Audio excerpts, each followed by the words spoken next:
accountability. Allow me to address the unjustified tariffs that the President has now partially backed down from. My message to the President is this: knock it off. Stop the chaos.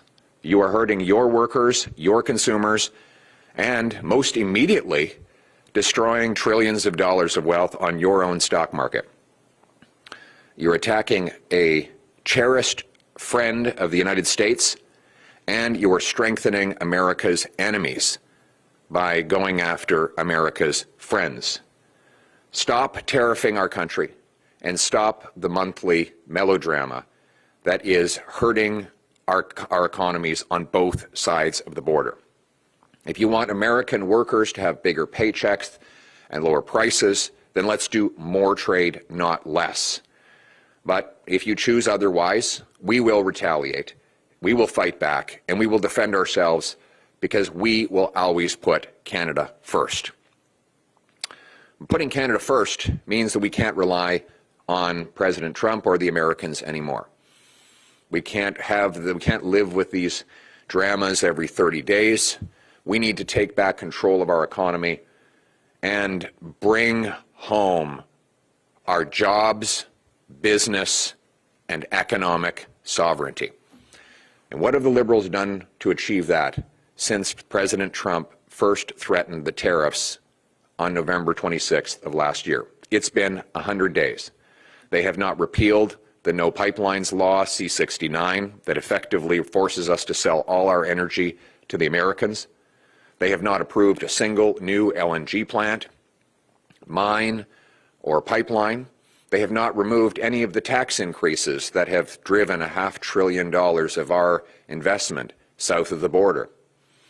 They have not passed a single law to make us more self-reliant. Why? Because they closed Parliament. Liberals put themselves first instead of putting Canada first. What I got into politics for was to bring home the Canadian promise. You know, we are all aware of the famous American dream. We have something better in Canada. It's the Canadian promise that anyone from anywhere can achieve anything, that hard work gets you a great life and a beautiful home on a safe street, protected by solid borders and brave troops under a proud flag. That promise has been broken after 9 years of the Carney-Trudeau Liberals, who've doubled housing costs, doubled the national debt, doubled food bank lineups, and doubled gun crime. We're going to bring home that promise. We're going to bring home that promise by repealing C-69 to grant permission for pipelines, mines, LNG plants that will get our products to other non-American overseas markets, by passing a bold, beautiful, patriotic, bring-it-home tax cut on work, investment, energy, home building, and making stuff in Canada. We'll knock down interprovincial trade barriers, and we'll unleash the production of our resources here in Canada for our benefit. Speaking of benefit, you have to ask yourself, for whose benefit is the Prime Minister of Canada, any Prime Minister of Canada, actually working? Who does the Prime Minister work for? You pay his salary, he spends your money. He controls your borders, criminal laws, and military.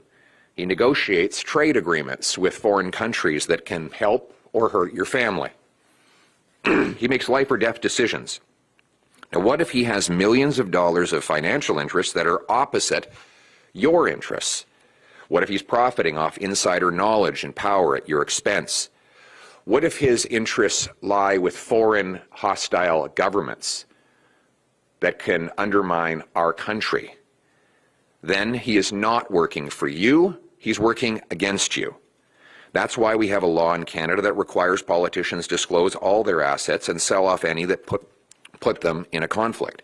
You might be familiar with this law. It's called the Conflict of Interest and Ethics Law, because Justin Trudeau has been convicted twice of breaking that law. That's why we call Justin Trudeau a man of conviction. He keeps getting convicted. But now Trudeau's advisor, Mark Carney, has found a sneaky loophole. one that could allow him to gain power while hiding and holding millions of dollars in interests that go against you and your country. Here's how. Conflict of interest rules do not apply to leadership candidates. Mr. Carney could win the Liberal leadership and become Prime Minister without revealing to Canadians his massive multi-million-dollar foreign holdings. And he isn't even required at the point of becoming Prime Minister to reveal these holdings. He has 60 days to share the information with the Ethics Commissioner, and then another 60 days for a total of 120 before some of that information goes public. Worse, he can simply put the existing holdings in what is called a blind trust, while his trustee keeps him invested in all of the same things. So he could go on and govern for years, quietly and subtly knowing what investments he has and making decisions that profit himself at the expense of the Canadian people. He could affect vital regulatory decisions, national security, international trade, all to his own benefit, all against the benefit of the Canadian people.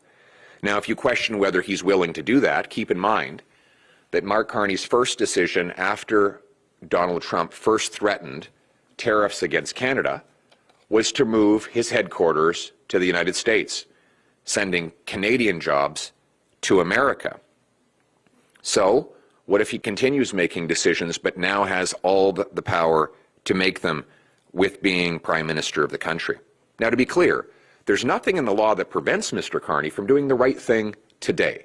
He could voluntarily disclose to Canadians all of his holdings, and then people could judge for themselves. He could offer to sell them all so that he wouldn't be in a conflict of interest. But he's being sneaky. He continues to hide. What is he hiding in all of these finances?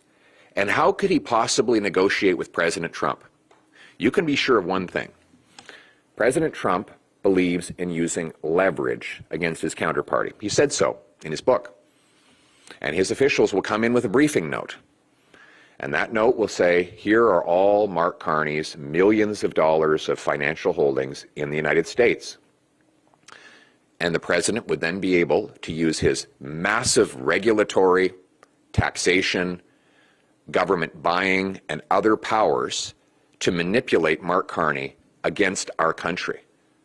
You can be sure that President Trump will leverage all of Mark Carney's financial interests against Canada. And then Canadians would lose out again, just like they lost out when Carney sold out Canada and sent jobs to New York a few months ago. How could Mark Carney support Canadian energy if he's invested in foreign energy projects that compete with that energy? How could he regulate financial institutions to stop ripping off small businesses when one of his companies is accused of doing just that? How could he save jobs when one of his companies is presently laying off 1,000 workers to pay bigger bonuses to shareholders?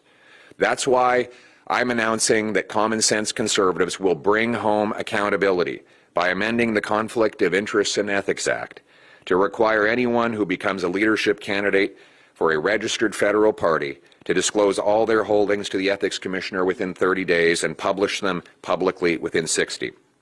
We will also require Prime Ministers and Ministers to sell off all holdings that put them within a conflict of interest within 30 days of taking power.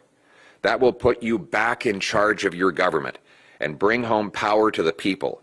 It will ensure that our leaders work for you, not for greedy and corrupt interests. It will prevent our leaders from selling out our people for personal profit. And it will stop corrupt, immoral, elitist, and globalist forces from pulling the strings of the people in charge. Simply put, our leaders must put Canada first. They must work for you. And that is what I will do.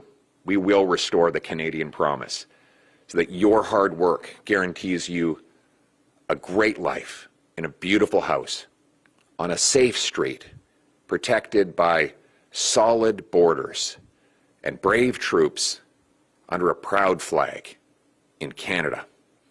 Let's bring it home.